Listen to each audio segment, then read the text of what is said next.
Baiklah, kembali dalam cerita-cerita di Sebalik Berita. Kalau di awal tadi bersama dengan Encik Uzaidi, Encik Uzaidi adalah mewakili pada Presiden MTC berkaitan dengan pelan pemulihan pelancongan yang diumumkan oleh MOTEC, hasil kerjasama dengan penggiat industri pelancongan bagi membangunkan semula industri pelancongan domestik negara. Dan untuk waktu ini saya nak bersama dengan Adi Sufian, Wakil Esrawani di Kedah. Kalau diikutkan lebih kurang 2-3 minggu ataupun lebih pada 4 minggu lepas, saya bersama dengan Adi untuk berkongsi cerita. Kalau kita tahu tentang sekolah tutup, diumumkan tutup. Kalau dikatakan ini adalah minggu keempat sekolah tutup di seluruh negara.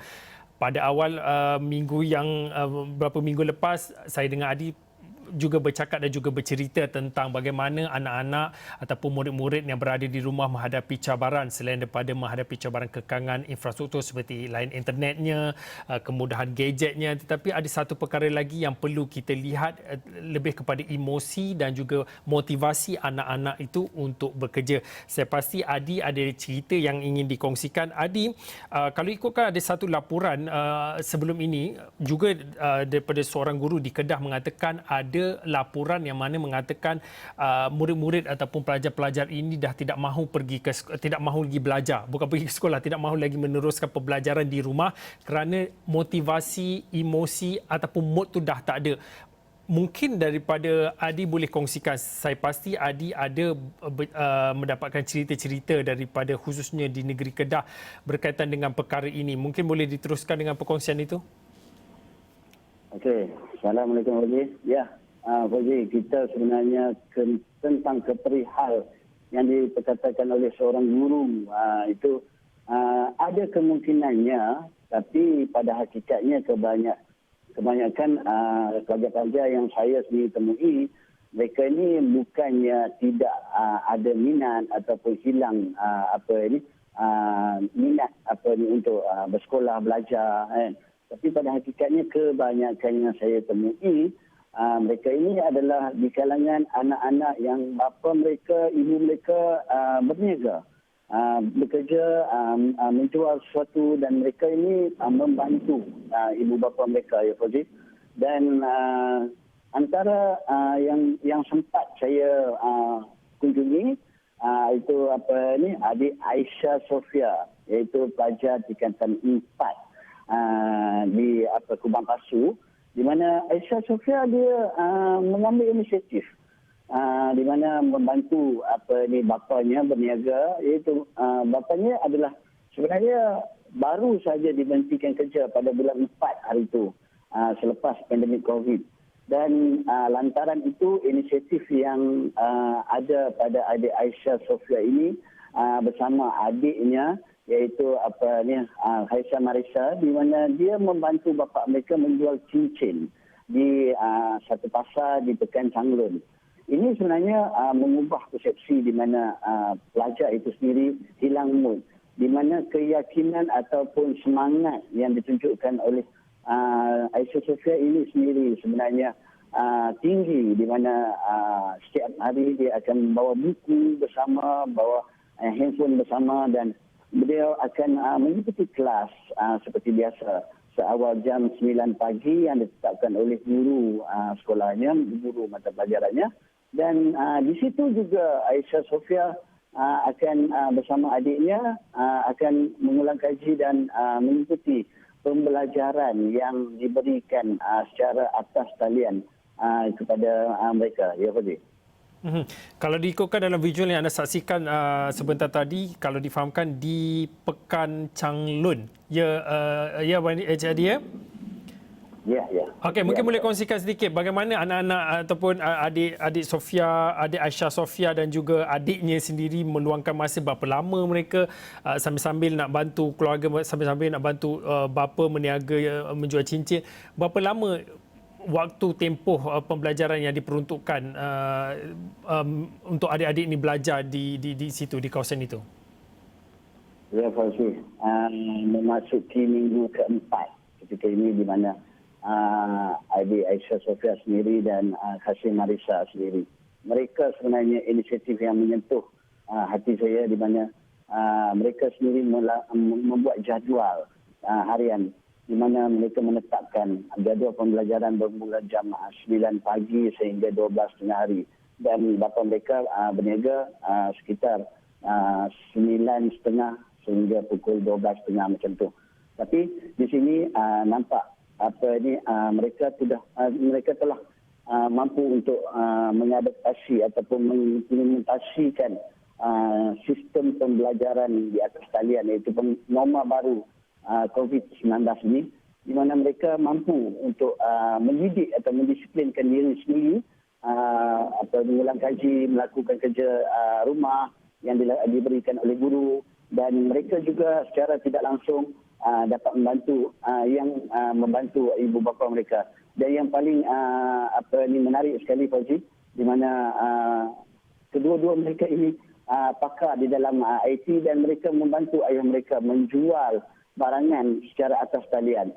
Dan ini secara tak langsung membuka atau mendidik sebenarnya anak-anak muda ataupun pelajar-pelajar ini untuk berniaga, untuk meneruskan perniagaan di atas talian. Dan ini adalah satu pendekatan terbaru. COVID-19 ini membuka ataupun memberi lantaran norma baru, pembelajaran baru, dunia baru, kehendak baru, keinginan baru terhadap anak-anak muda itu sendiri, Fauzi. Ya, Fauzi. Okey, kalau boleh kita dengarkan sedikit apa yang dikatakan mungkin sebab adik Aisyah Sofia Habib Afendi ni dalam masa membantu keluarga dalam masa sama perlu meneruskan sesi pembelajaran. Kalau boleh kita dengarkan sedikit adik Aisyah Sofia dan juga bapanya. Sebab kesian kat bapak.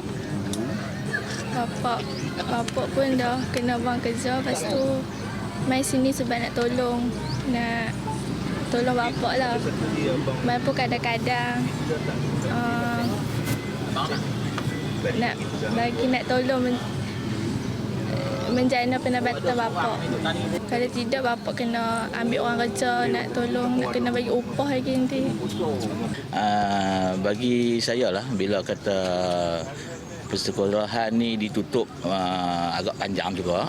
Jadi kita sebagai ibu bapa ni kena ambil sikap tanggungjawab dan perhatikan anak-anak. Macam saya contoh, bila anak-anak diberi cuti yang panjang, ada masa dan ketika macam kita lihat ni, anak-anak saya bawa main tapak peniaga, tunjuk ajak cara berniaga macam mana sambil mereka buat kerja sekolah. Kadang budak-budak sekolah ni sekarang ni cikgu banyakkan bagi online kan, kerja sekolah mereka tu, walaupun mereka dah cuti panjang kan. Jadi kalau kata setengah-setengah, orang ada yang bercakap kadang anak-anak tu kebanyakan mereka kata yang bekerja kat luar pun ada kan. Yang bekerja kat luar tu kebanyakan ni tolong ibu bapa lah yang kita tengok kan. Yang kata nak kena pergi supermarket ke ataupun kerja kedai-kedai yang orang kata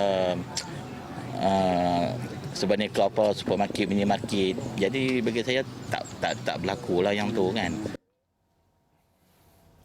Kadang-kadang bila kita membawakan isu seperti ini, apabila kita bercakap tentang sesi pembelajaran di rumah, ada kalanya seperti yang di awal tadi kita katakan, biasanya ada saja alasan yang diberikan. Yang pertamanya adalah tentang isu internet, talian internetnya, kemudahan infrastrukturnya, gadgetnya tak cukup. Tetapi ada juga yang mengambil alasan memang langsung tak nak belajar sebab memang dah tak ada mood, dah tak ada motivasi dan juga emosi. Tetapi seperti yang anda dengarkan tadi, seperti adik Aisyah Sofia, mereka kesiankan ibu bapa mereka yang terpaksa mencari nafkah, yang terpaksa mencari pendapatan atas keadaan tertentu. Dan inilah sebenarnya realiti rakyat dia, Adi. Kadang-kadang bila kita bercakap tentang sesuatu isu, kita melihat kepada sisi yang berbeza, sisi yang lain. Mungkin Adi boleh kongsikan untuk adik Aisyah dan juga adiknya Kasih Marisa, bila terpaksa belajar dan juga membantu ibu bapa dalam masa yang sama, ada perbezaan untuk adik-adik ini dalam kata pembelajarannya bagaimana?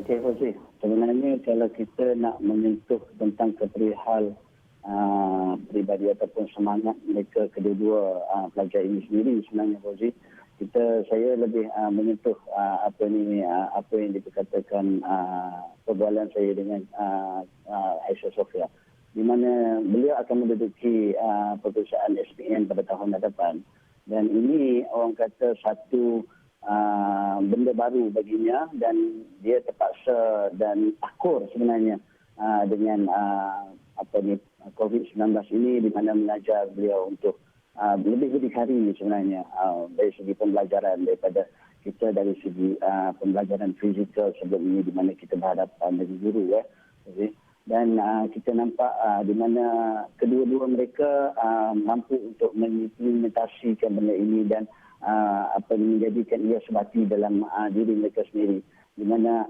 jadual yang ditetapkan itu, yang diatur itu, sebenarnya itulah kunci mendisiplinkan diri mereka sendiri dalam menuntut ilmu.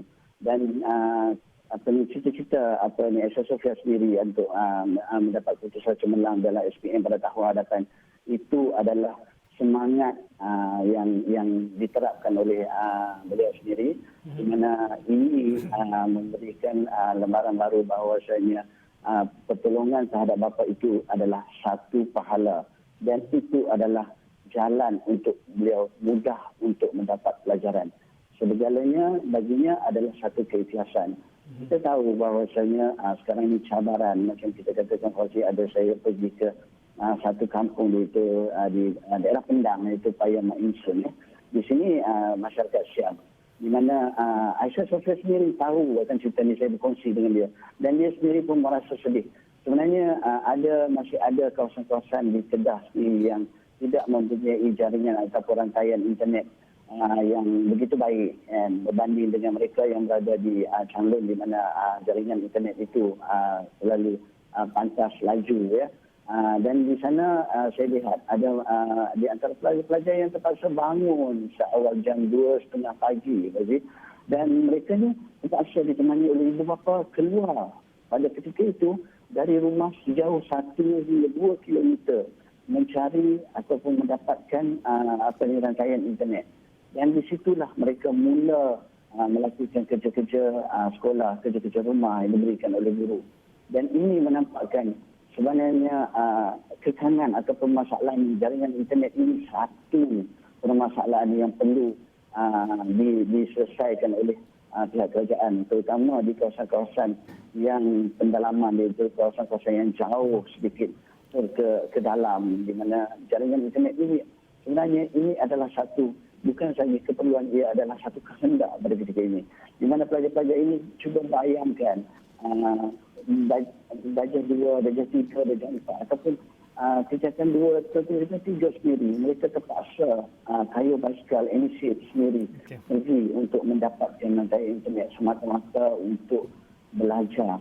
Dan di sini sebenarnya semangat ataupun kita boleh katakan ini dah orang kata kunci kekuatan untuk mereka sebenarnya menunjukkan bahawasanya ilmu itu penting di dalam diri mereka dan masa depan mereka. Ya, Fauzi. Okey, baiklah, terima kasih kepada Adi Sufian Zulkifli. Adi adalah wakil Esru Awan di Kedah atas perkongsian semangat dua adik ini, iaitu Kasih Marisa Habib dan juga kakaknya Aisyah Sofia Habib Afendi, yang mana terpaksa membantu ibu bapa untuk mencari pendapatan bagi keluarga dalam masa sama tetap meneruskan sesi pembelajaran. Terima kasih kepada Adi atas perkongsian cerita itu. Cerita setakat ini saja. Saya Fauzian, kita jumpa lagi.